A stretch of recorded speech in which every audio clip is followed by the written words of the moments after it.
Hi, I'm Eddie Green, and this is the Eastern expansion of Islam.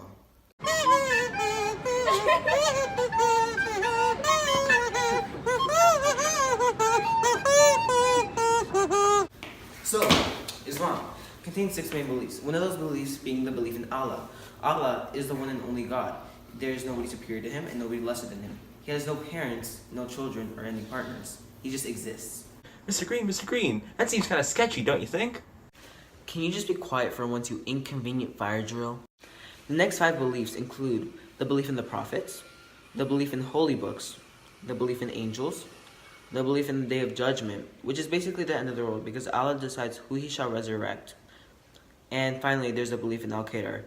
The 4 main sub-beliefs of this include that Allah knows everything that has happened and everything that will happen. Allah has kept track of everything.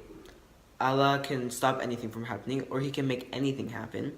And Allah is the creator of everything. The 5 pillars of Islam include Iman, which is the declaration of faith, Salah, which is the obligatory prayer, Zakat, which is supporting those in need, Sawm, which is fasting during Ramadan, and Hajj, which is the pilgrimage to Mecca.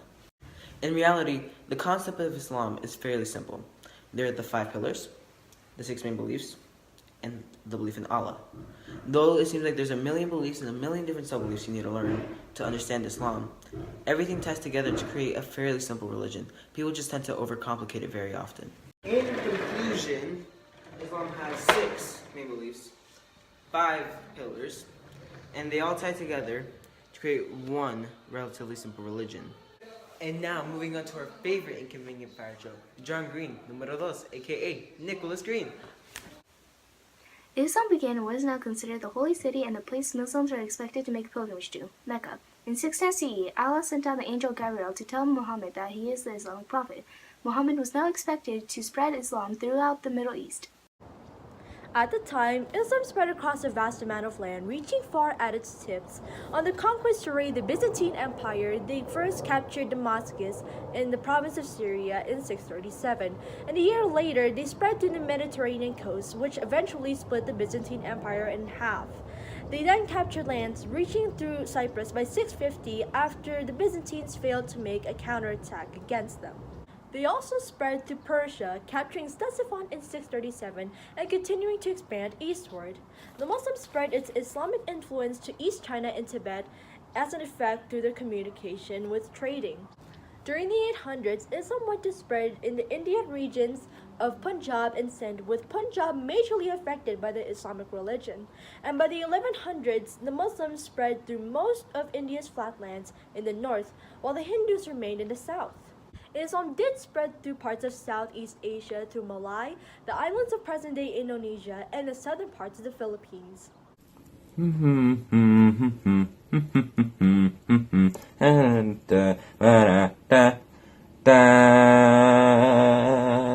Did you know the Sufi mystics and Bhakti cults often use drugs?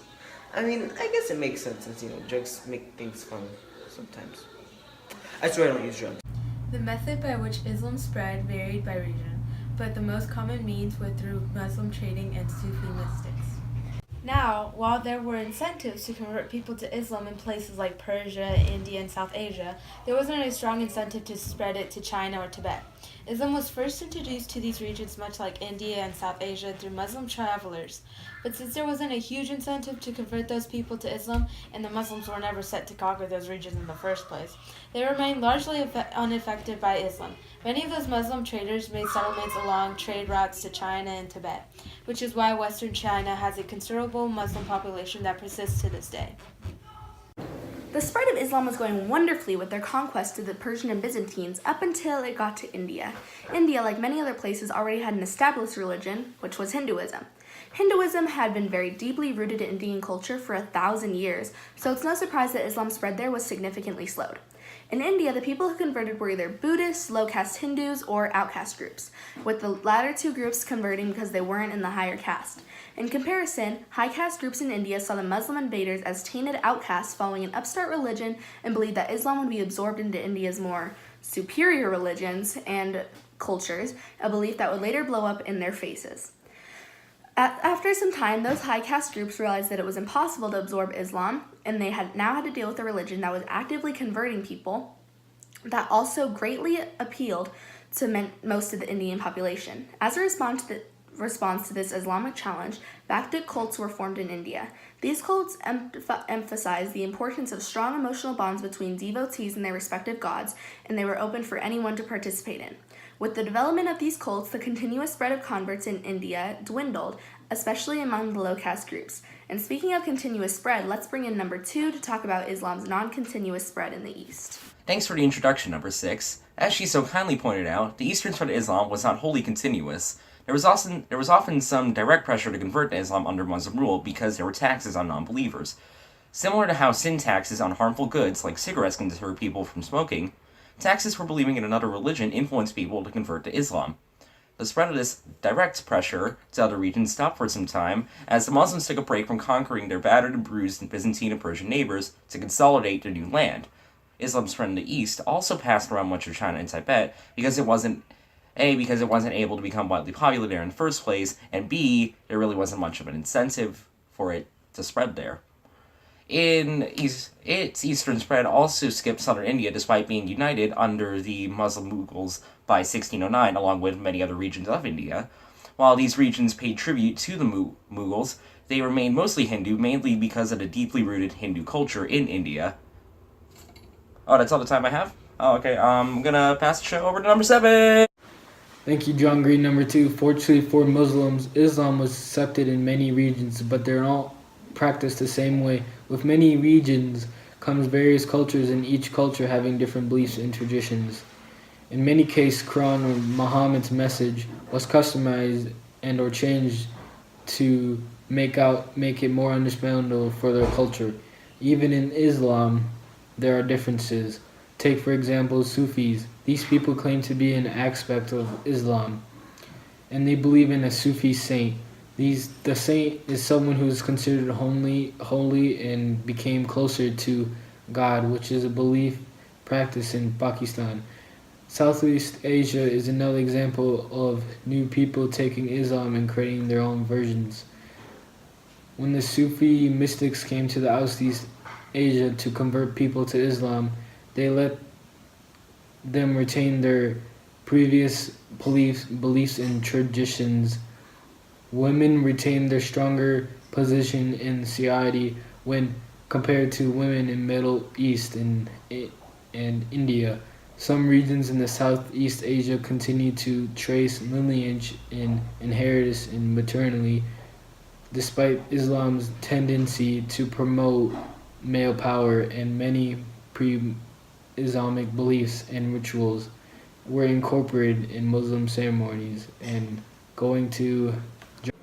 I'm here to talk about the acceptance of Islam and its Eastern expansion. For the most part, it was accepted by most people in the East, but it kind of hit like a blockade with India because, they had the caste system, and the higher castes were living very gloriously in India, while the lower castes were living almost like scum, and they weren't treated equally. So Islam really affected the people in the lower and outcast systems because they believed more in like the egalitarian beliefs of Islam, and obviously the upper castes were not very fond of this, and they tried to stop the quickly expanding Islam religion in India. And also the higher caste system members thought of the Muslims as almost like a filthy outcast. Hey sisters, back again with another fun fact. Did you know the Muslims were able to easily conquer Persia because the Persian rulers were assassinated? Oh, didn't see you there. Okay, so basically the higher ups wanted me to go over and summarize the information that I just told you 2 minutes ago. So let's just start from the top. Now, was the spread of Eastern Islam continuous? No, it was not. And that's for a few different reasons. One of which in that more direct pressure from Muslim taxes on non-believers, that obviously doesn't end up converting people outside of Muslim rule because they don't get taxed by the Muslim rulers. Second of which, in India, southern India doesn't remains more dominantly Hindu, mainly because of the deep-rooted Hindu culture there. It's been there for at least 1,000 years. And now, last but not least, we talk about China. Now you see, with China, much of Islam's eastern spread has to skip around much of China, with only nowadays Western China having a sizable Muslim population. Now, it skips around much of China for a couple of reasons. A, because there's not much of an incentive for Muslims to spread their faith there, and B, Islam is never really set out to become the widely popular religion there in the first place. Alright, I think that's it, so bye-bye!